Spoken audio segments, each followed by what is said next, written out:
할렐루야. 예수님께서 부활하셨습니다. 예수님께서 우리를 위하여 다시 살아나셨습니다.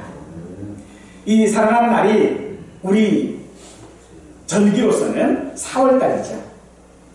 4월 그러면 우리가 꽃이 많이 피지요. 꽃 중에 벚꽃이 참 많이 피지요. 우리 교회 갈 때도 벚꽃이 참 아름답고 예쁩니다. 우리가 이 모든 것들을 다 벚꽃이다 라고 얘기를 하지만 사실 이 시기에 피는 꽃은 벚꽃만 있는 것이 아니지요. 복사꽃도 있고요. 또 살구꽃도 있어요. 근데 여러분들 이거 구별하세요? 벚꽃하고 복사꽃하고 살구꽃 구별하시는지 모르겠어요. 네. 구별이 틀리긴 틀린데 언뜻 보면 잘 몰라요. 벚꽃은요 꽃대가 길어요. 그리고 복사꽃은 약간 붉은 빛을 가지고 있고요. 그리고 살구꽃은요 이 꽃 받침이 이렇게 안쪽으로 이렇게 접혀져 있어요. 이런 것들을 보면 우리가 좀 구별할 수 있게 되어지는데 이런 것들은 보통 우리의 어떤 사실들 혹은 경험에 의해서 우리가 아는 것들이죠. 이 아는 것들을 우리는 믿음이라고 하지는 않습니다. 알고 있는 거지 지식이지 그걸 믿음이라고 말하지는 않지요. 그러므로 우리가 믿는다고 하는 것들은 보통 사실에 의한 또는 경험에 의한 믿음을 말합니다. 나 믿지 혹은 엄마 믿지 나 못 믿어 하는 이런 말들은 믿음이라고 말은 하고 있지만 사실 그것은 믿음이 아니고 경험인 거죠. 아는 거죠. 하지만 우리가 예수 그리스도의 부활을 믿는다라고 하는 것은 내가 아는 것과는 사실 다릅니다. 들어서 믿을 수 없는 것이죠. 보아야 하지만 믿을 수 있다고 하지만 사실상 우리가 예수님의 부활을 믿는다라고 말하는 것은요 어떤 면에서 사실상 믿음이 아니라 내가 알고 있는 것을 확인하는 어떤 그런 것이 되어질지도 모릅니다. 심지어 우리는요 내가 확인하면서도 내 눈으로 보면서도 야 여기 어떤 트릭이 숨어있지 않나? 라고 생각하죠. 우리가 맛을 볼 때 그러잖아요. 틀렸지 저게 트릭이 있을 거다. 근데 그게 무슨 트릭이 있을까? 라고 우리는 내 눈으로 본 것만 확인하는 게 아니라 그 안에 있는 것까지 생각을 하죠. 이런 것들이 곧 우리에게 있어서는 어쩌면 가짜 뉴스와 같은 것들일 것입니다. 가짜 뉴스라고 하는 것은요 믿고 싶은 사람들 때문에 만들어지는 것입니다. 소문이란 원래 사실을 따라 퍼지지 않고 감정을 따라 퍼지는 것이거든요. 그래서 내가 믿는 사람의 나쁜 소문은 그럴 리 없어 그러고 반응하게 되어지고요. 내가 싫은 사람은요 내 그럴 줄 알았다 라고 반응하고 있는 것이죠. 그래서 이미 믿고 싶은 것이 정해져 있는 것입니다. 내가 이 믿고 싶은 것에는 사랑과 미움이라고 하는 사람의 어떤 감정의 반응들이 내재되어 있으므로 우리는 믿는다라고 말할 때에 그것이 무엇을 믿는지를 우리는 확인해야 할 줄로 믿습니다. 미국에서 그런 실험을 했다고 했어요. 60개의 문장을 실험자들에게 줘요. 60개로 된 문장들을 실험자에게 주고 이것이 참인지 거짓인지를 묻습니다. 그러니까 그 질문에는 섞여져 있겠죠. 참인 질문도 있고 거짓인 질문도 있고. 그러면 그것 다음에 2주 후에 똑같은 질문을 똑같이 또 합니다. 다시 또 2주 뒤에 똑같은 질문을 또 합니다. 그러면요 이 3주의 사람들이 어떻게 반응하느냐를 봤더니 다 참으로 반응한다. 거짓인 질문을 분명히 처음에 봤을 때는 이거 거짓이야 라고 했는데 몇 번 봤거든요. 그래서 그 문장이 나한테 익숙해져 버렸어요. 그러니까 그 다음에는 이게 익숙하고 친숙한 것이 되어보자 그러니까 이게 합리적인지 믿는지 아닌지 관계없이 그냥 사실로 간주해버리더라는 거예요. 오늘 우리에게 있어서의 예수님의 부활이 역시 그런 말 아닙니까? 내가 예수님의 부활을 믿는다라고 말을 하고 있지만 그 말하는 것이 내가 늘 들어서 내가 늘 익숙한 것이어서 예수님의 부활을 그렇게 믿고 있는 것은 아닌가. 마치 신앙처럼 우리에게 자리 잡고 있는 것은 아닌지 오늘 말씀을 통하여서 우리 함께 한번 되짚어볼 수 있기를 간절히 축원합니다. 예수님께서는 가룟 유다의 배신과 종교 지도자들의 시기로 말미암아 빌라도에게 넘겨지고 빌라도에게 고난을 받아 십자가에 죽으셨습니다. 예수님은 창으로 옆구리를 찔리심으로써 그 죽으심을 확인까지 한 후에 죽으신 날이 금요일 저녁이었기 때문에 그리고 그 다음 날이 안식일이기 때문에 급히 장사되었습니다. 대제사장은 제자들이 시체를 도둑질하고 부활했다라고 할까봐 경비병까지 무덤 앞에 세워두었습니다. 그리고 안식 후 첫날 새벽에 막달라 마리아와 야고보의 어머니인 마리아와 살로메가 예수님의 그 시신의 향품을 바르기 위해 무덤에 도착을 했습니다. 그런데 무덤을 맡고 있었던 바위는 굴려져 있고 흰옷을 입은 한 청년이 우편에 앉아서 6절에 보니 너희가 십자가에 못 박힌 나사렛 예수를 찾는구나. 그가 살아나셨고 여기 계시지 아니하니라 라고 합니다. 하지만 여자들은 예수님께서 부활하신 사실을 믿지 못합니다. 몹시 놀라고 무서워 아무에게도 아무 말도 하지 못합니다. 뿐만 아니라 제자들도 슬퍼하고 울고 있었습니다.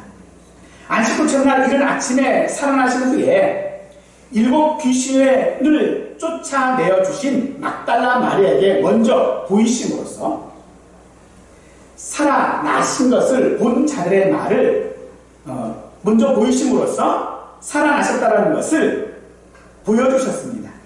하지만 제자들은 그 마리아의 말을 듣고도 믿지 아니했고 엠마오로 가던 두 사람에게 다른 모양으로 나타나셨지만 남은 제자들 역시 믿지 않았습니다.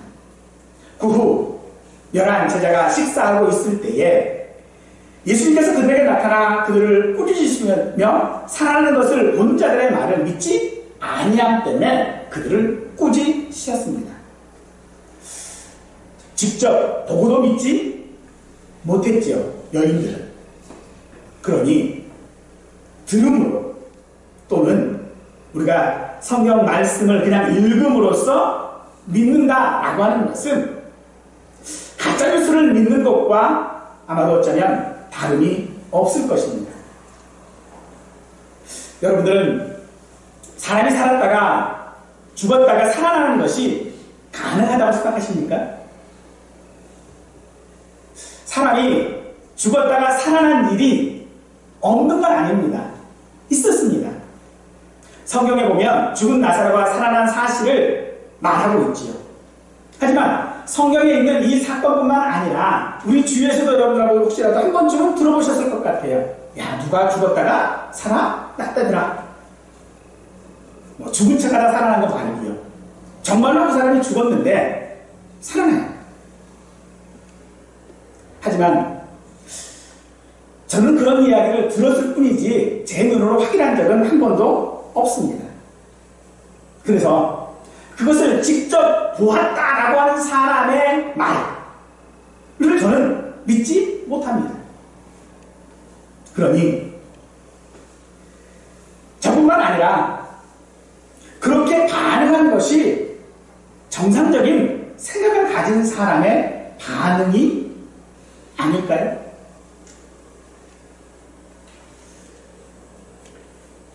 우리의 생각으로는 정말로 사람이 죽었다가 살아나는 일은 있을 수 없는 일이에요.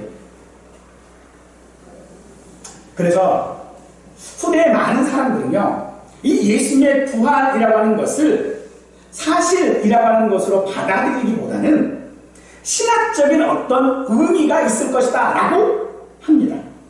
그래서 예수님의 부활은 신학처럼 진짜 있었던 일은 아니지만 그 일이 우리에게 어떤 의미를 갖다 준다 라고 생각하는 거예요. 대표적인 의미를 찾는 것이 우리에게는 회복이라고 하는 의미를 찾지요. 예수님이 부활하신 것처럼 우리도 이 땅에 있는 여러 가지 것들, 힘든 것들 이런 것에서 예수님의 그 부활 소망으로 말미암아 나도 회복되어진다 라고 생각할 수 있다는 겁니다. 하지만 6절 말씀해 보니 이렇게 얘기하고 있죠. 한 청년이 그가 살아나셨고 라고 이야기하고 있습니다. 여기서 살아나셨고 라고 하는 이 표현은요, 스스로 일어났다 라고 하는 뜻이 아니라 일으키심을 받았다 라고 하는 뜻입니다. 즉 하나님께서 십자가에서 하나님의 모든 그 뜻들을 이루시고 죽으신 예수님을 3일 만에 일으켜 세우신 것이 예수님의 살아나심입니다. 즉 예수님의 살아나심은 사람이 죽었다가 살아난 것이 아니라 하나님께서 일으켜 세우신 것이라는 거죠. 하지만 우리는 그 예수님의 부활을 어떤 의미를 찾는 것으로 말미암아 마치 우리가 신화를 받아들이는 것과 같습니다. 신화가 사실이라고 믿는 사람은 없지요. 하지만 신화는 우리의 모든 사람들의 삶에 있어서 하나의 민족적인 사상이 되어지고요, 철학이 되어집니다. 하지만 청년들은 여인들에게, 여자들에게 보라 그를 누우셨던 곳이니라 라고 하면서 살아나셨다라고 하는 사실들을 분명히 말하고 있습니다. 그러므로 우리는 예수님의 부활을 어떤 의미가 아니라 철학이나 사상이 아니라 사실로 확인해야 하는 것이 예수님의 부활하심입니다. 하지만 우리는 우리의 기대는 또는 우리가 믿는다고 하는 것은 예수님의 부활이 아닙니다. 안식 후 첫날 새벽에 예수님의 무덤을 찾은 이 세 사람의 여인들도 예수님의 부활을 기대하지 않았습니다. 오히려 그들은 무덤을 막고 있는 바위를 어떻게 옮겨야 할지를 그들은 고민했지요.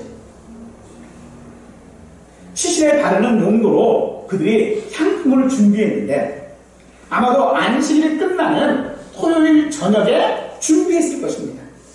급하게 준비한 것이 분명하지요. 하지만 예수님께서는요, 죽은 지 3일 만에 살아날 것을 이미 여러 차례 말씀하셨었습니다. 대제사장과 장로들도 그 사실을 알고 있었기 때문에 경비병을 둔 것이죠. 그렇다면 이 여인들도 모를 일은 없는 것 아니겠습니까? 하지만 여인들은 예수님의 부활을 기대하지도 또한 믿지도 않았습니다. 성도로서, 내가 믿는 자로서 역시 우리들의 고민도 사실은 부활을 믿는 것이 아닙니다. 우리의 현실적인 고민들 가운데 믿음을 포함시키고 있는 것이죠. 저 역시 말해도 그렇습니다. 말씀을 선포하면 성령이 역사하실 것을 믿습니다. 그러면서도 저는 고민이 있습니다. 제 설교를 듣는 분들의 삶에 변화가 없고 어떤 권세가 없고 아무런 힘이 없는 그런 모습들을 볼 때에 저 나름대로는 고민합니다. 어떻게 하면, 어떤 방법으로, 어떤 말로, 어떤 형태로 설교해야 좀 설교를 잘했다고 하는, 야, 그분의 설교는 능력이 있어 라고 하는 그런 말을 들을까 하는 그런 고민을 합니다. 하지만 실질적으로 정말 제가 해야 될 고민은 고민이 아니라 믿는 것입니다. 이것이 하나님의 말씀의 대언이라면 분명히 이 속에는 하나님의 능력이 있음을 믿어야 하는데 오늘 우리에게는 믿음보다는 그저 현실적인 고민들 속에서 고통하고 방황하고 있을 뿐이라는 말입니다. 예수님의 부활을 목격한 사람들은요, 이 외에도 최소 500명 이상이 넘었습니다. 하지만 그들의 첫 번째 증인은 여자들이었죠. 예수님께서 붙잡히시고 십자가 앞에서 도망간 제자들은 예수의 부활 소식을 이 여자들을 통하여서 듣게 되어집니다. 죽을지언정 예수님을 버리지 않겠다던 장담 있고 따르던 그 모든 일에서 그들은 실패했습니다. 그런데 그 부활의 메시지, 그 메시지를 듣는 데에서는 그들은 제외되지 않았습니다. 오늘 우리도 분명히 예수님의 부활의 메시지를 듣습니다. 하지만 그것이 우리에게 들음으로 끝나버리고 난다면 우리는 결코 증인이 되어줄 수 없는 것이죠. 예수님께서는 제자들에게 고난과 죽음과 부활에 대하여 말씀하셨습니다. 그리고 부활하신 후에 제자들을 처음 부르신 그 갈릴리에서 만나주실 것까지도 말씀을 하셨습니다. 주님은 배반하고 부인하고 저주하고 도망칠 것을 아시면서도 제자들에게 그 말씀을 지금 하고 있는 것입니다. 그러므로 오늘 우리는 내가 지금 무엇을 믿고 있는지 다시 한번 확인해야 할 줄로 압니다. 내가 믿음으로 말미암아 생기는 어떤 이득을 믿는 것인지, 나를 위하여 죽으신 예수님을 믿는 것인지 생각할 때 이 부활의 의미가 아니라 이 부활이 사실임을 증인으로서 우리는 믿어야 하고, 또한 그 허다한 증인들처럼 그 중에 한 사람이 되어져야 합니다.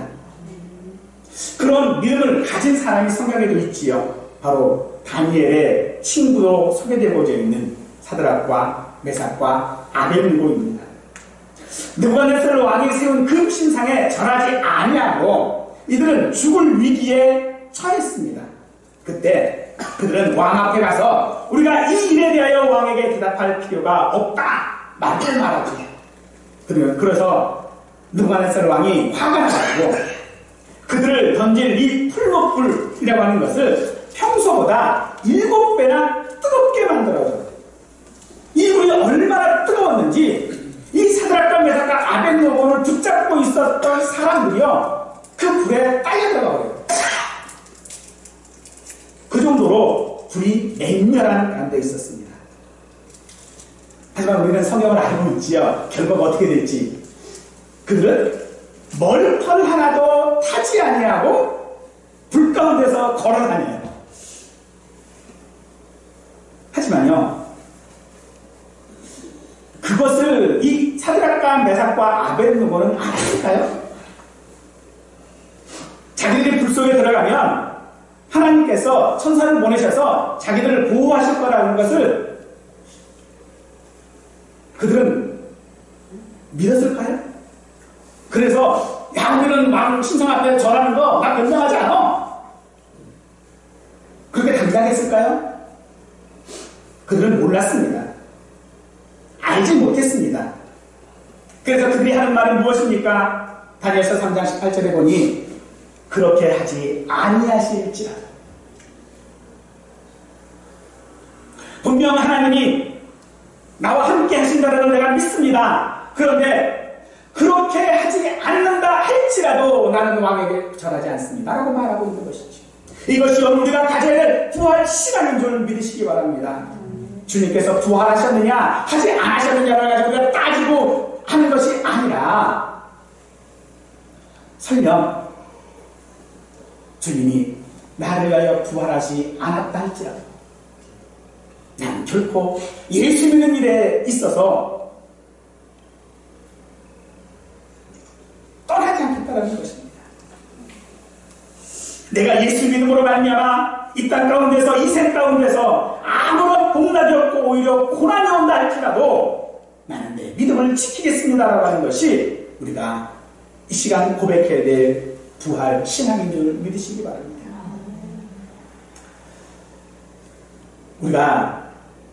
부활을 믿지 못하는 이유가 무엇일까요? 막달라 마리아를 통하여 우리는 그 사실을 확인해 볼 수 있습니다. 요한복음 20장에서 이 말씀들이 있는데 그녀는 예수님의 부활을 믿지 못했습니다. 베드로에게 달려가 말하기를 주님을 무덤에서 누군가가 가져다가 어디에 두었는지 알지 못한다 라고 말합니다. 그 후에 흰옷 입은 두 천사에게도 그와 같이 말합니다. 천사가 나타났어요. 마리아 앞에. 그랬더니 그렇죠. 우리 예수님 시체 어디다 뒀습니까? 당신이 어디다 뒀으면 알려주십시오. 그리고 천사에게 이야기를 해요. 하지만 그때 예수님께서 마리아의 이름을 부르십니다. 마리아야. 그제서야 자신의 이름을 부르는 그 예수님을 바라볼 때에 비로소 예수님의 부활하심을 그는 믿게 되었습니다. 확인한 것이지요. 그러면 왜 여자들은 이 부활을 믿지 못하고 아무에게도 아무 말도 하지 못했을까요? 바로 두려움 때문이겠지. 그들이 두려워하는 것은 오늘 우리가 두려워하는 것과 결코 다르지 않을 것입니다. 믿지 아니하는 제자들에게 예수님은 나타나셨습니다. 그리고 그들의 믿음 없는 것과 마음이 완악한 것을 꾸짖으시는데 막달라 마리아와 엠마오로 가는 두 제자들을 비롯한 허다한 사람들이 예수의 부활을 목격하고 증인이 되었지만 살아난 것을 본 자들의 말을 믿지 아니했던 이 제자들을 주님께서 찾아오십니다. 사랑하는 성도 여러분, 오늘 마리아의 이름을 부르신 그 예수님이 저와 여러분들의 이름을 부르시기를 원하십니다. 믿음은 가졌다고 말은 하고 있지만 예수님의 부활을 믿지 못하고 참다운 믿음을 가지고 있지 못하는 우리들에게 예수님이 찾아와 주시기를 간절히 축원합니다.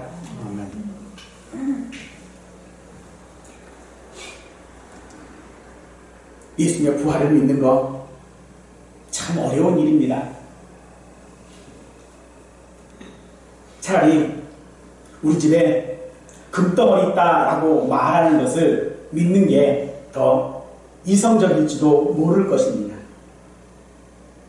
실제로 그렇게 사기치는 사람도 있지요. 야, 우리 집에 뭐가 있는데, 그걸 지금 당장 내가 현금할 수 없으니까, 야, 나 좀 현금 좀 빌려줘라. 라고 이야기하는 사람이 있지요.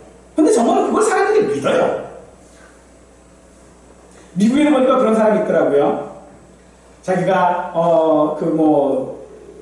억만장자의 상속년대, 자기의 모든 것들이, 영국에 있어서 뭘 할 수 없어서 좀 빌려달라. 그래가지고, 사기쳤던 사람도 있더라고요. 정말로 우리는 차라리 그런 거짓에 속일지언정 예수님이 살아나셨다는 것을 어떻게 우리가 믿을 수 있는 것인가? 못 믿는다라고 말합니다. 이 못 믿는 것, 그들의 마음이 완악하기 때문이다 라고도 말하고 있습니다. 이 완악하다라고 하는 말은요, 땅이 굳어져 있다라고 하는 뜻입니다. 굳어져 있는 땅은요, 비가 와도 스며들지도 않아요. 바뀔 수가 없어요. 즉, 우리 생활에는 사람은 죽었다가 살 수 없다는 거예요. 맞습니다. 사람은 죽었다가 살 수 없습니다. 그런데 왜 예수님은 살아나셨습니까? 예수님이시기 때문인 거죠. 하나님이시기 때문이 아니겠습니까? 제자들은 사실 예수님의 죽음조차도 믿지 않았습니다. 예수님이 죽음에 대해 말씀하실 때 제자들이 뭐라고 합니까? 절대로 그런 일이 있으면 안 됩니다라고 그들이 말하지 않습니까? 예수님이 죽어야만 너희가 구원받을 수 있다. 내가 죽어야만 너희가 살 수 있다라고 말씀하시는데도 불구하고 제자들은요, 그 완악한 마음들은요, 절대로 그러면 안 됩니다라고 말하고 있습니다. 그러니 죽음도 믿지 않았던 이 제자들이 부활을 믿었을 리 없는 것입니다. 하지만 예수님이 죽으시지 않았습니까? 예수님이 죽으셨다면, 절대로 있어서는 안 될 그 예수님이 죽으셨다면 부활도 사실이 아니겠습니까?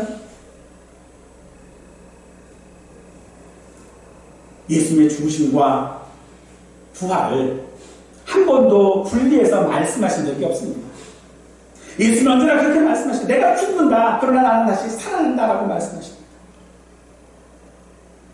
그러므로 오늘 우리가 믿는다고 하는 것은요, 단순히 그 부활에 대한 어떤 의미들을 생각하는 것이 아니라, 혹은 이 땅에서의 어떤 내게 있는 이익들이 아니라, 고난도 말씀하시는 것이고 영광도 함께 말씀하시는 것인 줄 믿으시기 바랍니다. 하지만 우리들은 정말로 완악한 마음들을 가지고 있지. 그래서 누군가가 말하고 듣고 하는 것들을요, 마치 신화처럼 흘려버려버리고 그래 나 믿어라고 말하지. 그럼 주님께서 오늘 우리에게 찾아오시고 우리를 만나 주십니다. 우리의 이름을 불러 주십니다. 우리는 주님을 버렸지만 주님은 우리를 버리시지 아니하시고 세상 끝날까지 함께 하시겠다라고 약속하시고, 그 약속은 지금도 우리와 함께 지키시고 있습니다. 부활주일, 부활의 의미가 아니라 우리에게 반드시 있어야 할 믿음입니다. 그것은 예수의 부활을 믿는 것입니다. 의미와 메시지로 믿는 것이 아니라 사실로 믿어야 합니다. 세 여자들이 향품을 가지고 예수님 앞에 왔던 것은 정말로 잘한 행동입니다. 하지만 그것은요, 아무런 위로를 받지 못하는 공허한 의식이었고 무력함만 확인한 애처로운 열정일 뿐일 것입니다. 내가 하나님 앞에 믿음을 가지고 있다라고 말하면서 그 믿음을 지키고 나가는 것이, 내가 부활을 믿지 못한다면 그것은 공허한 이며 애처로운 열정일 뿐이라는 것입니다. 그러므로 오늘 예수님의 부활은 우리에게 믿음을 요구하고 있습니다. 믿음을 요구하신 주님, 그 주님께서 오늘 우리에게 만나 주십니다. 그리고 우리에게 믿음을 말씀하십니다. 그 믿음은 우리 마음 가운데에 혹은 어떤 사람들의 증언이나 간증을 통해서, 혹은 내 자신의 병이 치유되어지거나 기도가 응답되어지는 것들을 통하여져서 확인되어지는 것이 아니라 성경 말씀, 그리고 그 말씀이 내 마음 안에서 임재하시는 성령님의 가르침에 따라서 우리가 믿음으로 확인되어져야 하는 것입니다. 예수의 부활을 믿지 못하는 자들에게 찾아와 믿는 것뿐만 아니라 증인으로 살아가도록 우리에게 말씀하시는 것은, 그 이유가 무엇인지를 바울 사도는 이렇게 설명합니다.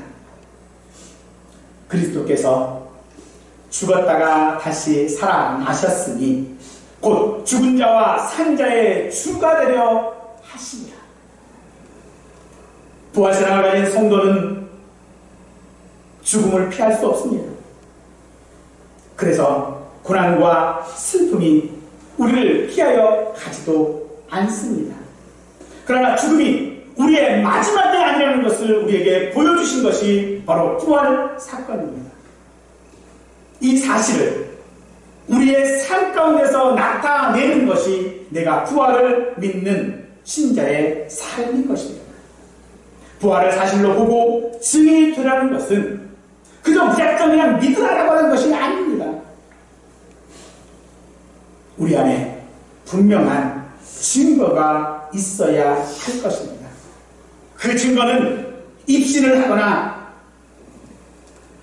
죽었다가 천국을 보고 꿈속에서 어떤 사명을 받고 하는 그런 것들이 아니라 말씀하시는 이 성경 안에서 우리는 분명한 증거를 찾아야 하는 것입니다. 이 말씀들은 오늘 우리에게 때로 이것을 내가 믿음으로 말미암아 우리에게 다른 근심이 있게도 할 것입니다. 때로는 내가 믿는다는 것에 대하여서 두려워할 수도 있습니다. 무서울 수도 있습니다. 때로는 도망치기도 하고요. 베드로처럼 다짐도 했다가 모른다고 부인도 할 것입니다.